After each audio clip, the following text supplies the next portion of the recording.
Et bonjour à tous, c'est Vincent, on se retrouve à nouveau pour un petit épisode d'Europa Universalis 4 avec la Grande-Bretagne. On s'était quitté hier, on avait plié grosso modo la guerre en France. Donc là on voit qu'il y a pas mal de révoltes en France. On va laisser nos alliés mater les révoltes françaises. Simplement parce que ça devrait être géré très très facilement. La plupart des révoltes n'ont pas de généraux. Il n'y a pas vraiment de raison de se faire du mouron pour ça, vous voyez, ils atomisent littéralement. Et donc je vois pas non plus pourquoi on perdrait des troupes comme ça. Les électeurs du Saint-Empire ont élu Franz Karl d'Autriche comme empereur. Ouais, c'est normal. J'ai envie de dire, il n'y a pas trop de suspense. L'Autriche est empereur depuis le début du let's play et elle est pas prête de lâcher sa place, visiblement. Hop, remettons ça. Donc on était repassé en vitesse 3. Donc là il nous reste Anjou, là il faut que la Castille prenne Anjou une fois que ce sera pris, donc on va leur envoyer nos canons. Tout simplement, une fois que Anjou sera prise, on aura vraiment le contrôle. Ouais, donc là ils veulent qu'on demande la... Pardon? Donc ça y est? C'est réglé? On peut? Eh ben on va pouvoir du coup. Ce que j'aimerais bien ce serait que les... qui tapent là-dedans quand même. Non, vous voulez pas? Merde. Ouais, parce que là, il y a 60 000 mecs. C'est beaucoup quand même, 60 000. Je suis pas sûr qu'on les gagne en fait, 60 000 mecs. On va attendre un peu. Si nos alliés veulent bien rentrer là-dedans, ce serait cool.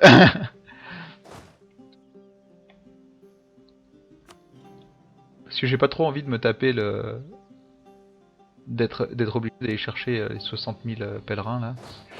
On va aller en Picardie.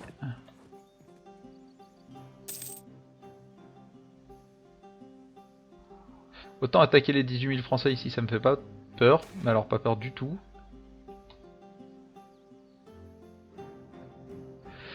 Compagnie 1, nanana, c'est dans notre intérêt, oui tout à fait.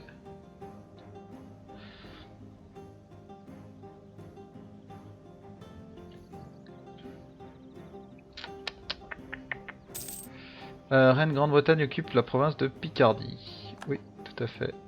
On occupe notre province de Picardie. Ah, par exemple, là, les 50 000 de nationais, je ne sais pas comment on dit, mais... le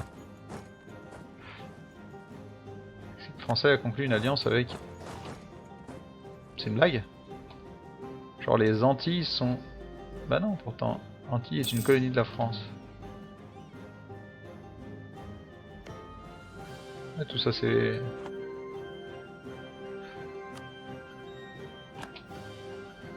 Qu'est-ce qui s'est passé? Ah, on s'est fait ouvrir ici. Bon, c'est pas grave. C'était 6000 hommes qui étaient là pour libérer nos provinces.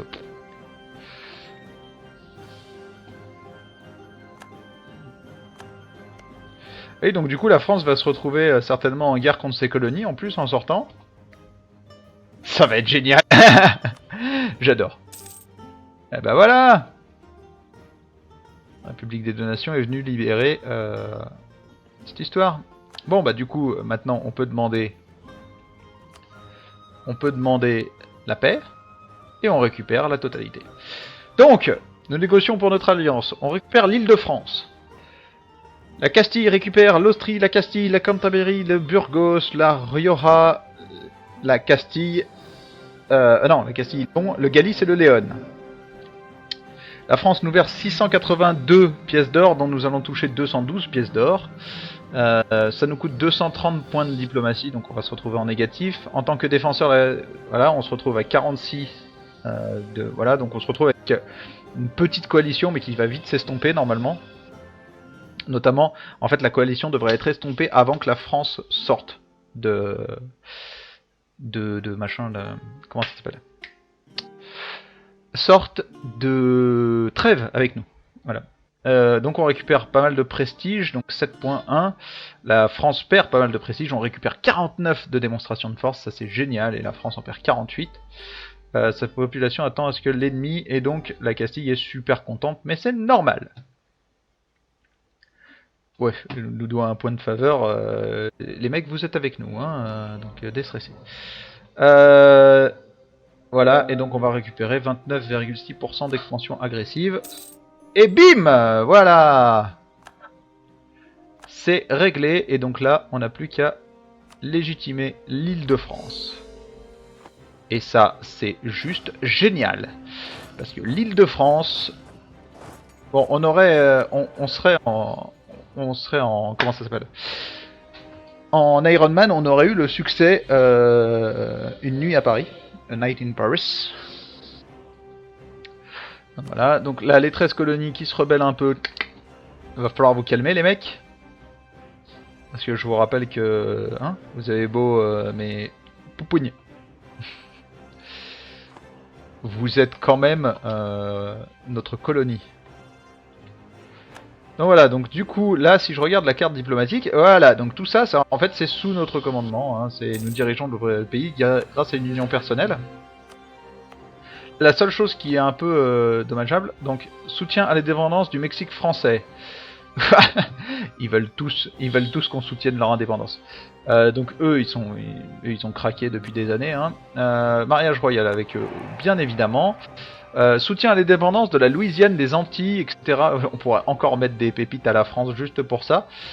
Là, ce qui m'intéresse, c'est quand même de regarder un peu les armées nationales, à quel point ça a dû s'inverser. Parce que la France est tombée à 84. Wow! Ça, c'est génial. Et nous, on est monté à 96. Au niveau des réserves militaires, on est à 58 000. Donc, on n'a pas gagné tant que ça. Donc, ils ne doivent pas non plus avoir perdu tant que ça. Mais c'est génial. C'est génialissime. On repasse devant la France. C'est vraiment sympa. Oh là là là là là là, ça c'est extrêmement bon. Hein. J'adore. J'adore. Alors, est-ce qu'on soutient leur indépendance coloniale Ça pourrait être marrant, le problème c'est qu'on va se retrouver encore une fois en guerre contre la... Non, on va pas les soutenir parce que je sais qu'en fait on va se retrouver en guerre mais sans nos alliés et là je le sens moyen. En fait on risque d'avoir la Castille avec nous mais ça risque de pas suffire contre la France. Donc on va pas les soutenir, en tous les cas pas tout de suite. Ok, donc là il y a 28 000 hommes. On va peut-être pas non plus faire n'importe quoi. Alors ce qui est marrant c'est que du coup, souvent, très très souvent, alors je sais pas si ça se passe comme ça, ils sont où? Ouais, on les voit plus, mais très souvent il y a des bugs de l'IA où les armées françaises ou castillennes, etc., se retrouvent coincées là-bas, je sais pas, au milieu de nulle part. Ils se retrouvent genre j'ai ici, là, et du coup ils peuvent pas rentrer chez eux. C'est super bizarre des fois. Oui, accepté. Est-ce qu'on va pouvoir avoir un putain d'héritier? Non, je ne pense pas, et il y a déjà 61 ans. Voilà. Donc bah, les prochaines fois, on fera des guerres contre la France avec nos alliés, parce que du coup, je rappelle que ils ont perdu l'alliance avec la République des Nations, la seule alliance qui nous cassait les couilles. Donc du coup, si on déclarait des guerres, bon là il y a des trêves, donc bien évidemment ils ne viendraient pas avec nous, mais sinon avec des dans des bonnes voilà, accepter déstabiliserait, donc c'est normal, là ils sont tous en négatif, mais sinon ils viendraient tous nous aider et du coup bah, on pourra faire guerre sur guerre contre la France et atomiser littéralement la France, hein, en lui faisant relâcher des petits bouts de province, etc. Bref, on va bien appuyer sur cette victoire. Comme je disais, c'est vraiment un réel retournement du let's play pour moi. Ça m'offre des possibilités en Europe que je n'imaginais pas en tout cas. Ici l'Aragon, déclarer la guerre contre l'Aragon, ce serait Crète et Portugal. Mais on est en trêve de toute façon. Voilà, prendre les provinces légitimes, ce serait très très bon parce que ça donne très peu d'expansion agressive. Ce qui est sûr, c'est que dès qu'on aura plus de trêve, on ira certainement faire ça. Et on bouffera une partie avec la Castille. Il n'y a pas de raison de se priver. Le jeu nous offre la possibilité donc d'avoir la Castille. En plus, la Castille nous adore. Donc c'est vraiment sympa. C'est vraiment sympa. L'aspiration à la liberté est de 0%. Chance que la Grande-Bretagne d'hériter de la Castille, 0%. Il est impossible d'hériter. Ouais, je sais plus. Il me semble qu'on peut intégrer. Donc, nous ne pouvons intégrer le pays que donc en 1738. On pourra intégrer le pays en 1738, c'est que ça reste quand même très très sympa. Ça sous-entend aussi qu'on a commencé la guerre, elle a duré vachement longtemps, hein, cette guerre. 8 ans, je pense. 88, 98. Ouais, c'est ça. Donc elle a duré 8 ans. La guerre contre la France, mais elle s'est plutôt bien démerdée. Bah, de toute façon, ça a duré quasiment... ça a dû durer 2 épisodes et demi, peut-être quasiment 3 épisodes. Donc ça a été quand même une grosse guerre. Ici, donc on est en train de changer ici. On changera très certainement la culture. Parce que vous voyez que du coup, c'est pas le même niveau ici. Puissance administrative. John Locke. John Locke fut l'un des précurseurs des Lumières en Angleterre et en France et a inspiré la Constitution américaine. Parfait. On récupère du prestige. On récupère de tout. C'est génial. Donc du coup, on va peut-être virer lui là. Qui était sympa, mais sans plus. En termes de techno, du coup, quand est-ce que ça arrive? Bon, ça arrive bientôt. Elle, on peut oublier, hein, bien évidemment, c'est râpé, mais bon, il n'y a rien de critique pour nous dans cette techno. Par contre, ici, c'est beaucoup plus critique, étant donné qu'il y a de la tactique militaire. Mais bon, elle, on aura, dans 4 ans, je pense, les points pour la débloquer. Je suis même quasi persuadé qu'on aura les points. Alors, bien évidemment, il y a un léger problème ici. On pourrait peut-être faire un... Ah, non. Dans 3 ans. Dans 3 ans, on fera peut-être un petit focus ici, ça fera baisser là, parce qu'en fait, avec notre mec là, on a beaucoup de points admin, mais très peu de points militaires, et on a besoin de points militaires. Grande-Bretagne obtient un casus belli, insulte diplomatique contre Liège.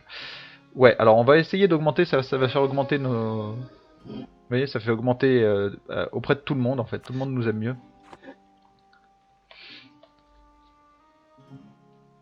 C'est quand même vachement pratique.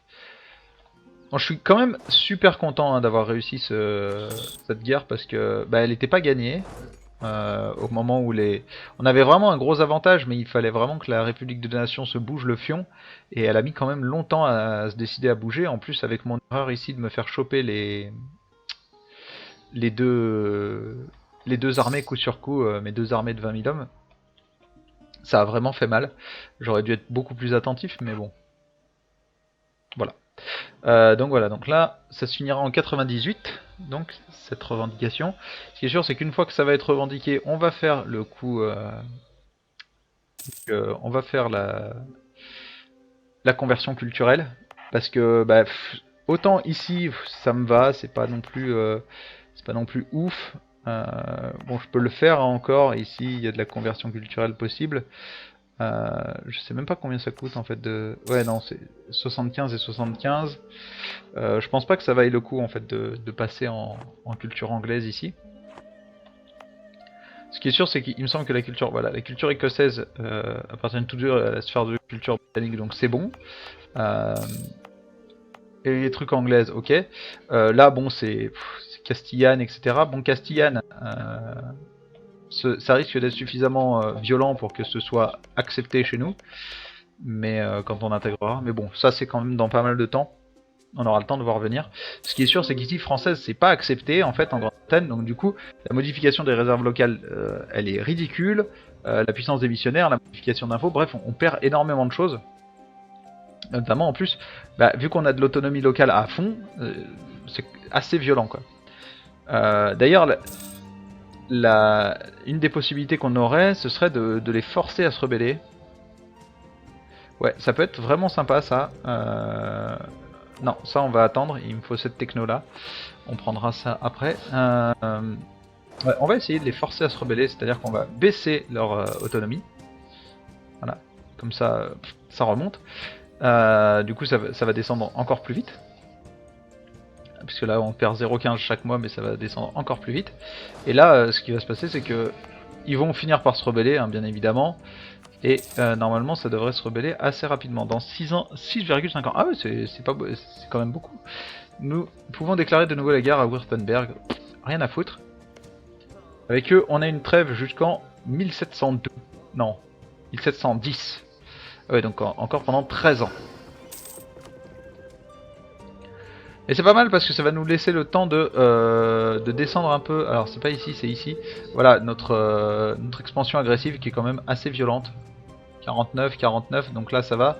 Mais c'est surtout Liège et la France là qui nous aiment vraiment pas pour l'instant. La Castille, quasiment zéro d'expansion agressive, donc ça me va très très bien. De toute façon c'est nous qui récupérons une grande partie.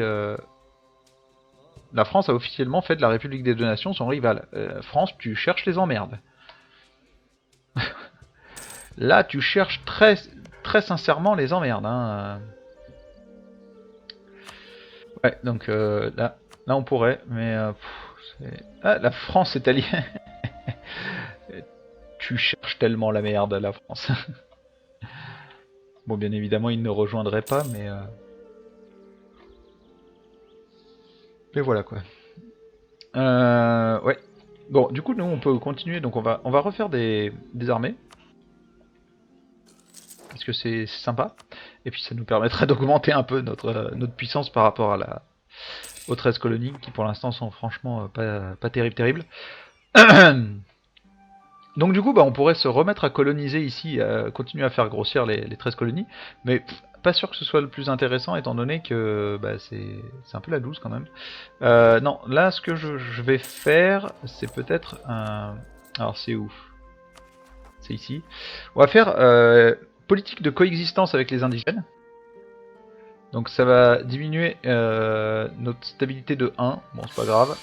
On va la diminuer. Mais c'est surtout qu'en fait, ça va nous permettre d'envoyer des colons.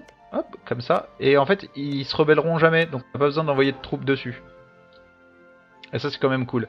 Parce que du coup, on va commencer à coloniser ici, tranquillou. Donc il y a le Portugal. Bon, ça c'est Button, on s'en fout. C'est Portugal aussi. Mais on va coloniser ici. On va coloniser là dans l'Indonésie. On va remonter, et quand on aura la possibilité, on ira taper sur certains pays un peu ouf.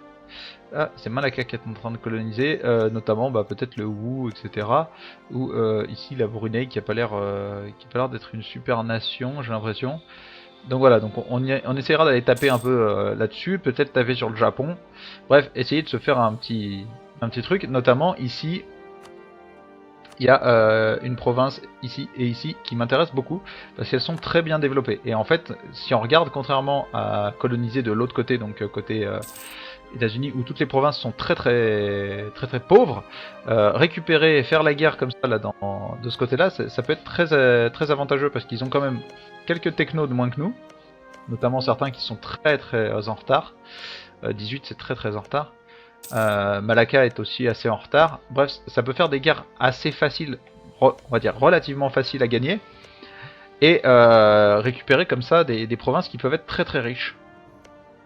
Parce que là, elle est où? Elle doit être par là, je crois. Voilà, 33 ici, et l'autre, ça doit être celle-ci, voilà, Beijing, à 33 aussi. C'est des provinces qui sont très riches, et donc qui peuvent apporter beaucoup. Surtout que là-bas, il n'y a pas de nation coloniale. Donc s'il n'y a pas de nation coloniale, on va les garder directement sous notre contrôle. Et donc ça va être un bénéfice direct à notre puissance. Voilà. On va plutôt se pencher de ce côté-là. On essaiera de continuer à manger un peu de temps en temps là-dedans. Le problème, c'est que c'est le Saint-Empire. Donc à chaque fois, il faut faire vachement gaffe avec l'expansion agressive. Bien évidemment, on n'oubliera jamais de rappeler à la France que maintenant, on peut lui taper dessus, quoi. Voilà. Alors bien évidemment, ce sera beaucoup plus obvious qu'on puisse lui taper dessus quand on aura récupéré un peu plus de discipline. Ouais, alors là, ça sert peut-être à rien de laisser ça là-bas. Ils sont déjà à 200. Hop, on va les faire revenir. Là, c'est pareil, ils sont déjà à 200. Il n'y a pas vraiment d'intérêt à les laisser là. On va envoyer des gens améliorer nos relations avec eux. Améliorer nos relations avec Milan. Un de ces quatre. Un jour, peut-être. Oups, j'ai mis d'accord, je ne sais pas à quoi j'ai mis d'accord. Je voulais cliquer sur Milan et en fait voilà. Assumons la responsabilité. Non, payons. Nous avons de l'argent, nous allons payer. Donc voilà, ce qui pourrait être pas mal, ce serait de regarder. Ok, donc on a quand même réussi à transférer. Bon, c'est pas énorme, mais on arrive à transférer. On peut faire, je pense, au niveau des bateaux, on peut faire une dizaine de vaisseaux à 2 ponts de plus. Ça nous coûte 0,66, c'est pas non plus énorme. Donc 1, 2, 3, 4, 5. 1, 2, 3, 4, 5. Voilà, donc ça fait une dizaine de vaisseaux à 2 ponts qui reviennent en plus. Donc on va passer à 45 vaisseaux lourds, ce qui est vraiment violent. On va stocker les bateaux ici là, dans le Glamorganshire. Je sais pas d'où vient ce nom, mais il est vraiment imba quoi. Le siège d'Ulster change d'avis. S'oppose désormais à la loi. Ah ok. Donc là va falloir par contre se pencher un peu sur le Parlement parce que chance de finir les débats à 0%, mais c'est en 1700 donc c'est que dans 2 ans. Usage du domaine royal, on peut perdre un peu de légitimité, ça fera pas de mal. Effectivement, autonomie locale dans l'Essex, non. Dans l'Ulster, oui. Donc voilà, donc là normalement, s'il n'y a pas de changement d'avis, on est obligé de passer le débat. Ça c'est cool. Parce que ça évitera qu'on perde du prestige pour rien. Alors, soutenir l'indépendance de la Louisiane française. Le truc c'est que la France, pour moi, elle me fait quand même un peu peur hein, encore. Parce qu'elle a potentiellement pas mal de troupes, pas mal de réserves militaires, elle a encore des bonnes limites, et que si on soutient l'indépendance, je rappelle qu'on se retrouve sans nos alliés dans les guerres, c'est ce qui nous était arrivé quand on avait soutenu l'indépendance de la Suède. Bon, ce qui finalement s'est avéré une bonne option, mais elle avait décidé de... Ah voilà, fait désormais partie de notre patrimoine. Donc du coup, vu qu'ils font partie de notre patrimoine, ben, c'est la classe, et on va pouvoir... ces 4, ok, donc paf tout de suite. Hop, machin. Oui, alors j'aimerais l'île de France, s'il vous plaît. Pardon, je peux pas? Comment ça, je peux pas? Oui, il faudrait que j'ai une province légitime, je suppose. Ça coûterait énormément de puissance diplomatique, hein, quand même. Parce qu'ici, c'est quoi? C'est flamande, et elle est pas... Ouais, c'est pas terrible, hein, là. Ouais, mais de toute façon, là, on va la faire passer. Hop, anglaise. Voilà. Tu vas passer, tu vas devenir anglaise, la Picardie, tu vas être anglaise. C'est génial. Voilà. Bon, on va s'arrêter là en tous les cas. Donc, moi, je vais aussi en profiter pour arrêter ma session d'enregistrement. Donc, c'est qu'à partir de cet épisode que je pourrais prendre en compte. Enfin, à partir du prochain épisode que je pourrais prendre en compte vos remarques sur la semaine dernière. Voilà, je pense que vous commencez à être habitués. Hein, je prends de l'avance. Forcément, je ne tourne pas au jour le jour les épisodes. Donc j'ai forcément un peu d'avance sur vous. Donc souvent quand vous réagissez à un épisode, ça me fait plaisir, hein, ça me fait changer parfois avec un cran de retard ma façon de faire. Mais je peux pas réagir du tac au tac en fait, directement d'un épisode à l'autre, c'est très très rare. Donc voilà. Mais du coup, voilà, donc moi je voulais absolument terminer cette guerre contre la France avant d'arrêter ma session d'enregistrement, c'est fait. Donc, je vous remercie d'avoir suivi ce nouvel épisode. On se retrouve dès demain pour la suite de nos aventures sur Europa Universalis 4 avec la Grande-Bretagne. En attendant, passez une très bonne journée et à demain. Ciao.